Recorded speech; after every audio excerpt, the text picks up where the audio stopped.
Hi everyone. Hello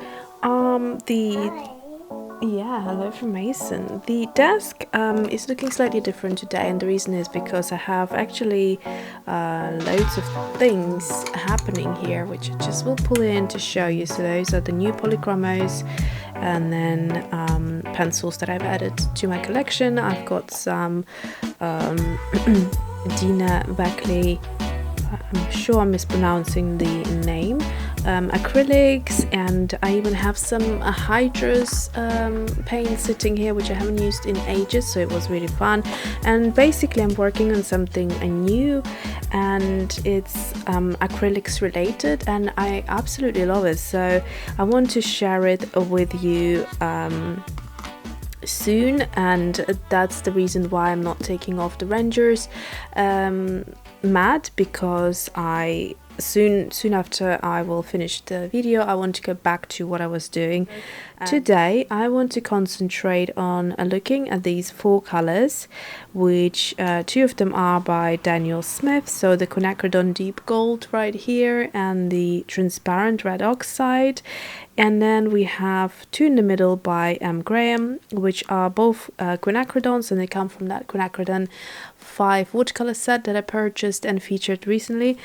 Sorry for my voice, actually me and Mason are sick again, and so we're home, kind of hibernating. It's really windy outside, so we're happy to stay home and relax a little bit. So here are the two colors, is the Nickel Quinacridone Gold and Quinacridone Rust. Now I kind of really wanted to compare the two and see how different they are. I might actually pull out the Quinacridone Gold as well from Daniel Smith, but we'll see how that goes. So these two are, so let's see, so this is a pigment, so this is a PO48 and PY150, and this one is PO48, which I have a feeling they might be quite similar. And then this one is the PO48, so like the Quinacridone Deep Gold. And then the Transparent Red Oxide is a PR101, but I have a feeling those two might be quite similar. So let's have a look, and let's just do the swatches real quick. So I'm just going to squeeze them out on this plate right here, starting in the order that I am, laying them out. So one here.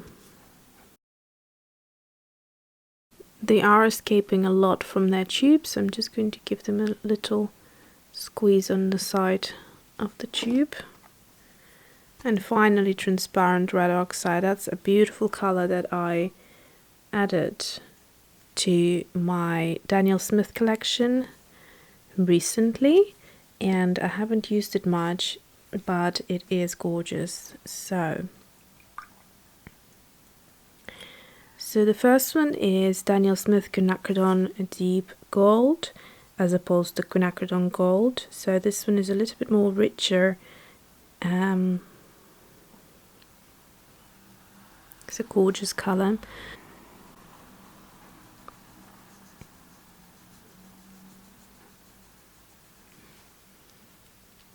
It's beautiful in terms of how you could get it to very deep, and then also a lighter value as well. Very, very pretty. Then let's do the next one, which is the Nickel Quinacridone Gold. So this is a lot more yellow, and it's reminiscent of Indian yellow.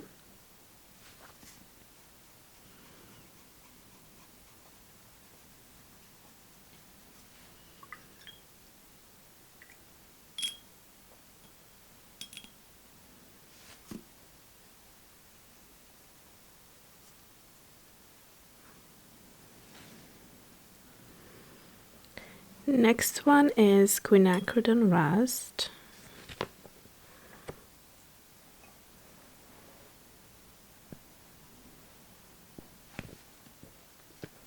Which is more red, kind of brown color.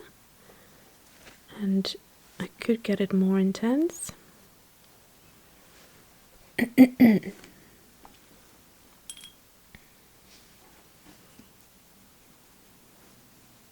And that's what it looks like, a bit more diluted with water.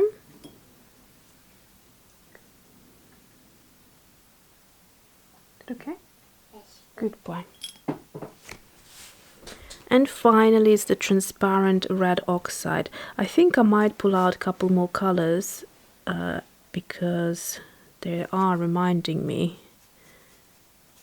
to swatch. Anyway, so these are fairly close actually, but you can see that the transparent red oxide is a lot more warmer, redder.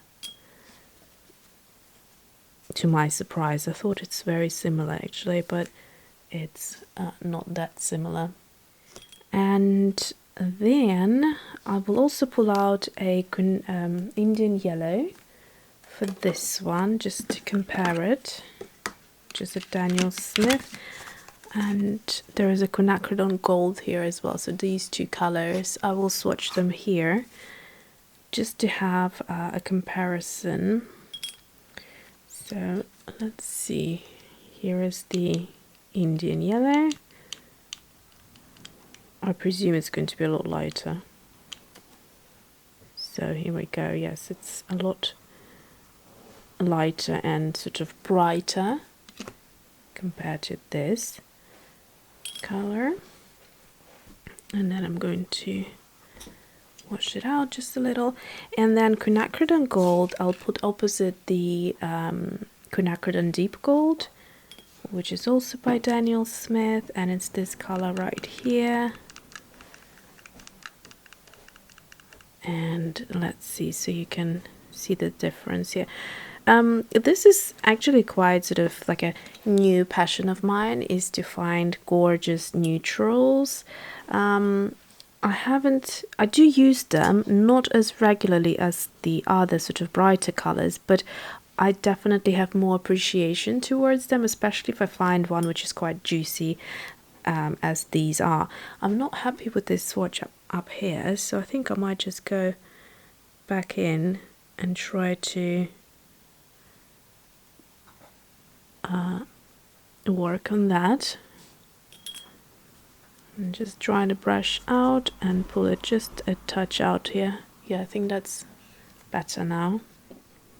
Okay, so basically I have found two other colors in my little container here where I keep all of my mini tubes, and I thought they would be great to include, although one of them seems to be a little bit contrasting, but nonetheless I just wanted to look at the color values and the pigment orientation. So let's have a look. So the first one is the Daniel Smith Quinacridone Deep Gold, and it is a single pigment PO48.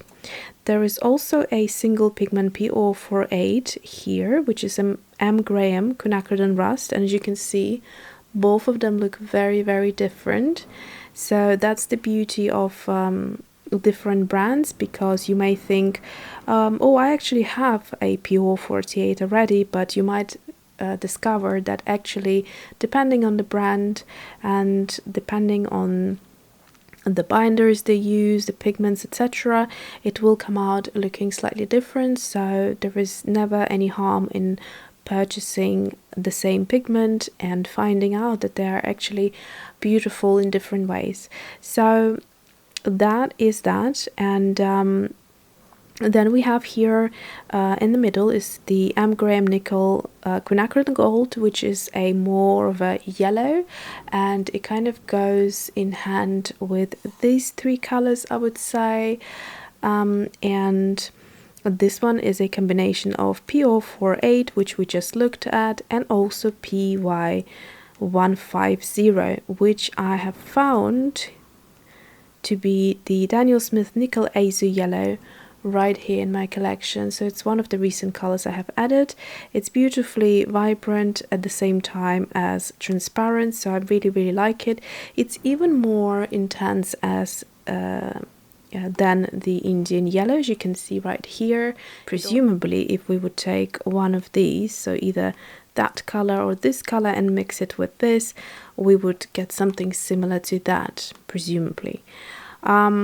Then let's look at the next one, which is Daniel Smith Transparent Red Oxide, which is a very pretty color. It's beautifully intense. And actually it is usually a lot more intense than this swatch. I'm not sure whether I used more water than usual, but I thought it's a very close match to the Graham Quinacridone Rust, which again you can see it's not that close. I mean, there are similarities here. If you look at the watered out parts, they are quite similar, but yeah, there is something still a little bit different, and it's a different pigment altogether. It's a single pigment, the pigment red in this case, 101. The others all have either pigment yellow, which is PY, and PO is pigment orange. So that's how these browns are kind of generically mixed or commonly mixed, but then this one is a pigment red. So let's look on the other side as a comparison here. I have also the Quinacridone Gold as opposed to the Quinacridone Deep Gold. They are quite different, so if you thought which one should I get, I would advise to get both of them. And then we also have the Indian Yellow, which I thought just to swatch it for fun, and also as a matter of fact it does have the pigment Yellow 150 in there, which is this one again, and it also has PY97 in there, and it is the kind of the clearest and the brightest yellow out of these, obviously. And then we already mentioned the Nickel Azu Yellow as being a single pigment, and it is very beautiful. It's a lot deeper than the Indian Yellow. So if I would compare my Indian Yellow, for example, to Lemon Yellow, you can see that is quite deep in the color. However, once you put Nickel Azu Yellow next to Indian Yellow, it is then even deeper and makes this color look even brighter. And then finally, the color that is really a lot redder and a lot more kind of actually orange than brown is this one, which is the Daniel Smith Quinacridone Sienna. But I thought I'll include it anyhow because it has the two pigments here, which is basically this is the PO48 and PY150 with PR209. So it's a pigment red 209. If you add the pigment red 209 to this color or this and this, you will end up with this color. So it's a pretty orange. It's kind of like a more of a muted orange. It's actually quite nice. I haven't used it in a while, so I probably should. And then if you just water it out, it gives you the perfect peach color that I actually end up spending a lot of time mixing this exact color. It's one of my favorite kind of pastel peach colors, and as I just learned now, all I need is Quinacridone Sienna and loads of water, and that's it right there. So the only two red pigments that I have here is this one, the Transparent Red Oxide PR101, and one of the three right here in the Quinacridone Sienna is the PR209.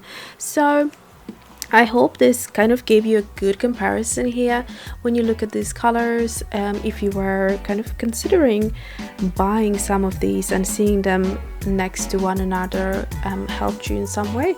So thanks for watching and see you soon.